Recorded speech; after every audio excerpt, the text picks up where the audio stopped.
Bonjour à tous, je suis heureuse de reprendre aujourd'hui ma série de vidéos. J'ai été très occupée depuis le mois de décembre, notamment avec la sortie prochaine chez mon éditeur de mon nouveau roman, Les Fractales de l'Inopiné. C'est un roman imaginaire et spirituel qui va explorer les aléas de la vie, la quête de sens, l'au-delà, et c'est vraiment sous forme d'une enquête quasiment vraiment passionnante avec énormément de rebondissements. Donc voilà, Les Fractales de l'Inopiné, apparaître prochainement chez mon éditeur Chloé Délice.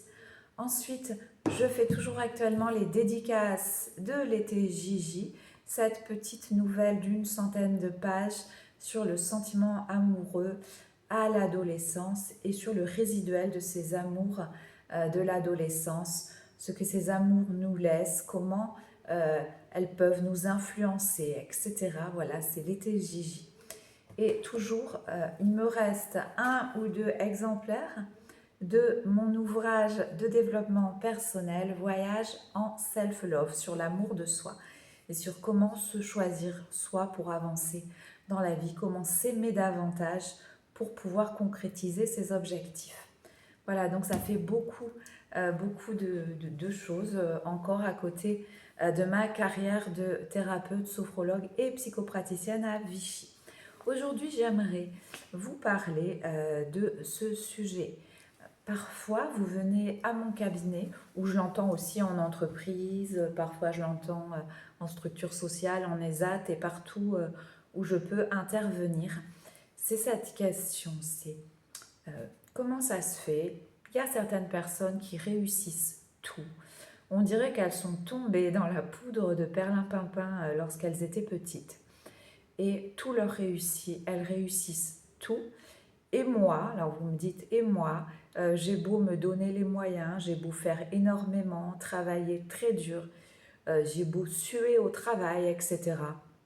Eh bien, j'ai l'impression de ne jamais réussir à hauteur de ce que je fournis et de ce que je donne. Et parfois, vous me dites même, encore pire, j'ai l'impression d'avoir la poisse et d'être malchanceux. C'est-à-dire que le bonheur ne vient jamais à moi, l'argent ne vient jamais à moi, la belle maison, la voiture, etc. Les voyages, c'est pas pour moi. Moi, je suis poisseuse, je suis poisseuse. J'ai beau tout donner et depuis l'enfance, depuis l'adolescence, les études, je donne tout. Et pourtant, il n'y a rien qui se décante, il n'y a rien qui se débloque. Pourquoi? Je ne comprends pas. Parfois, vous avez aussi une forme d'amertume. Vous dites, eh bien, telle personne n'avait pas le don et pourtant elle y arrive mieux que moi. Telle personne n'avait pas tout ce que j'avais pour réussir ou pour obtenir ce poste et pourtant c'est elle qui l'a eu, la vie est injuste, etc., etc. Alors, très rapidement, et c'est aussi ce que je vous explique quand vous venez à mon cabinet et qu'on travaille un petit peu sur cette signature énergétique que tout le monde possède. Ces personnes dont vous parlez, la vie n'est pas forcément facile pour elles. Tout ne tombe pas du ciel comme ça. Il y a beaucoup de travail derrière. Il y a du travail, il y a de la volonté et il y a quelque chose de très important qui s'appelle la concentration. On est complètement concentré sur un objectif et on va donner, donner encore et encore jusqu'à y arriver, jusqu'à arriver à son objectif. Alors des fois, est-ce que c'est positif ou pas? Pour moi, mettre 18 ans, par exemple, j'ai expliqué dans une autre vidéo un cas concret, mettre 18 ans à obtenir son diplôme alors qu'il se fait en 6 ou 7 ans, ouah, à un moment donné, est-ce qu'il fallait vraiment s'accrocher à ce point? Est-ce qu'on est vraiment fait pour ça? Il y a quand même un questionnement qui doit se poser, une forme de lâcher-prise parfois qui peut intervenir aussi. Parfois, il faut réajuster nos objectifs. Donc, ces personnes, souvent, à qui tout réussit, elles sont concentrées. Elles savent se concentrer. Elles ont lu des livres sur la concentration. Elles comprennent ce que la concentration peut apporter à leur situation actuelle. Et ça, c'est vraiment un plus.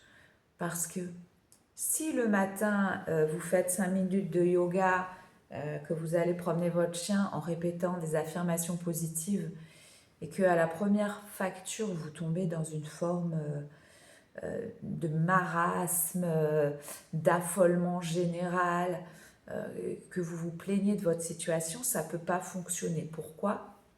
Parce que l'univers, il lit ce que vous sointez. Il lit ce que vous sointez d'authentique. Donc quand vous vous répétez des affirmations qui ne vous correspondent pas souvent, auxquelles vous ne croyez même pas, je suis belle, je suis riche, je suis, je ne sais, je suis capable de faire des mathématiques alors que peut-être vous êtes nul en maths, je ne sais. Je prends des exemples. Eh bien, l'univers, il lit quelqu'un qui peut-être se trouve pas beau, pas belle, qui peut-être se trouve pas précieux, précieuse, qui peut-être a des problèmes d'argent et a très peur de l'insécurité, ou quelqu'un qui dit qu'elle est douée en maths mais qui déteste en fait les chiffres dans le fond, etc. Donc, ces personnes sont conscientes de leurs valeurs, elles sont concentrées et elles sont conscientes de leur énergie. Elles font des exercices énergétiques, comme la sphère d'énergie, etc., pour comprendre que l'énergie n'est pas une notion abstraite. Ce n'est pas un tableau abstrait, l'énergie. On a cette énergie pour marcher, pour faire plein de choses, etc., pour se mouvoir, pour courir, pour danser, pour chanter, pour créer. On a cette énergie, mais pas seulement. On suinte une énergie générale qui vient se perdre dans la soupe énergétique, si je puis dire, qu'on a autour, qui part dans l'univers, qui attire des choses ou qui repousse des choses, qui attire des bonnes choses ou qui repousse des bonnes choses. Donc ça, c'est important. Et les personnes à qui tout réussit travaillent énormément sur leur concentration. Elles comprennent le fonctionnement de cette énergie. Elles savent que ce qu'elles suintent est très important. Ce qu'on suinte comme énergie envoie un signal positif ou négatif à l'univers, aux gens autour. Cette énergie-là, elle est là alors que vous n'avez pas encore parlé peut-être, alors que vous n'avez pas encore écrit, alors que vous n'avez pas encore pris la parole, par exemple, devant un public. L'énergie, elle est déjà là. Vous savez, quand vous allez à une conférence et que ce n'est pas encore commencé, que vous avez l'orateur qui est là avec son verre d'eau, son gobelet, et que tout le monde le regarde, ça y est, son énergie, elle parle déjà en sa place. Il n'y a pas que ce qu'il va raconter qui nous intéresse. On a déjà perçu. Est-ce qu'il est confiant? Est-ce qu'il est sûr de ce qu'il dit? Ou bien est-ce qu'il a des techniques, il a des savoirs, mais il communique une forme, je ne sais, de syndrome de l'imposteur? Il n'est pas certain, etc. Et souvent, la confiance en soi d'un orateur se décèle aussi dans le temps de questions-réponses à la fin. Ceux qui redoutent ce temps de questions-réponses, eh bien souvent ça ne se passe pas bien. Ça vient même des fois ôter dans l'esprit du participant qui a payé par exemple pour un séminaire. Parfois ça peut venir carrément ôter tout ce qu'il a appris, enlever tout le bénéfice du séminaire, vous voyez. Donc cette énergie, il faut comprendre son fonctionnement. On soigne une énergie, elle attire ou elle repousse en fonction de nos objectifs. Ces personnes, quand vous dites oui, cette personne, tout lui réussit, etc., bon, souvent vous voyez qu'une face en fait du résultat. Vous ne voyez pas tout l'effort, tout le travail, vous voyez juste les lauriers en fait. C'est un raccourci. Mais elles ont un objectif ou deux ou trois objectifs, peut-être des objectifs de vie, des objectifs trimestriels, des objectifs annuels, mais elles ont des objectifs en tout cas. Et ces objectifs, c'est pas être heureux, être riche, être abondant, être bien en couple. Tout ça, c'est flou. Ce sont des objectifs trop généraux et trop flous. Donc, elles ont des objectifs déterminés. Par exemple, augmenter mon chiffre d'affaires de 3% par an, de 3% par an pendant 10 ans, par exemple. Ça peut être un objectif. Ou bien obtenir un client de plus par semaine pendant 2 ans. Ou bien trouver un compagnon avec qui un compagnon ou une compagne avec qui je puisse être une équipe, avec qui je puisse voyager, etc. Voyager 2 fois, 3 fois par an, etc. L'objectif, il doit être concret. Ça peut être augmenter mon savoir-faire dans mon domaine en obtenant tel certificat, telle certification, tel diplôme. Si j'interviens, je sais pas, en entreprise, je peux avoir envie d'intervenir ailleurs, en structure sociale, en structure de petite enfance, etc. par exemple. Donc l'objectif est connu. Elles ne lâchent jamais leur objectif, sauf s'il a été mal calculé dès le début. Des fois, on se donne un objectif et on sait qu'il n'est pas réaliste, en fait. Il n'y a personne pour le modérer. C'est pour ça que quand vous venez au cabinet, c'est bien aussi de pouvoir parler de ces objectifs et pouvoir les modérer en fonction parfois de vos distorsions cognitives, de vos objectifs à long terme, etc. Les personnes à qui tout sourit ont la capacité, et elles ont appris à le faire, cette capacité à se réaligner à leur objectif, à recabler leur motivation. Parce que parfois vous êtes très motivé le matin, vous arrivez au travail par exemple, vous êtes commercial, vous savez que vous êtes sûr le matin de décrocher une grosse affaire, de signer un gros contrat et vous êtes vraiment là-dedans, vous êtes concentré, etc. Et puis il y a votre patron qui passe et qui vous dit par exemple, ça m'étonnerait que tu y arrives ou on verra après, hein, tant que j'ai pas vu, hein, j'y crois pas. Et là, qu'est-ce qui se passe? D'un seul coup, votre film intérieur s'effondre, votre scénario intérieur s'effondre, votre énergie qui était haute ce matin en partant s'abaisse d'un seul coup et c'est une souffrance et c'est pénible. C'est pénible parce que souvent, ça va donner le ton du reste de la journée pour vous, alors que ça devrait juste constituer un parasite, une pensée parasite indésirable dont vous n'avez pas besoin. Donc les personnes qui ont une énergie haute et qui réussissent souvent à compléter leurs objectifs, à atteindre leurs objectifs, savent recabler et se réaligner. Qu'est-ce que ça veut dire? Ça veut dire que j'ai travaillé sans cesse pour avoir une énergie alignée avec mon désir, pour sointer une énergie authentique alignée avec mon désir.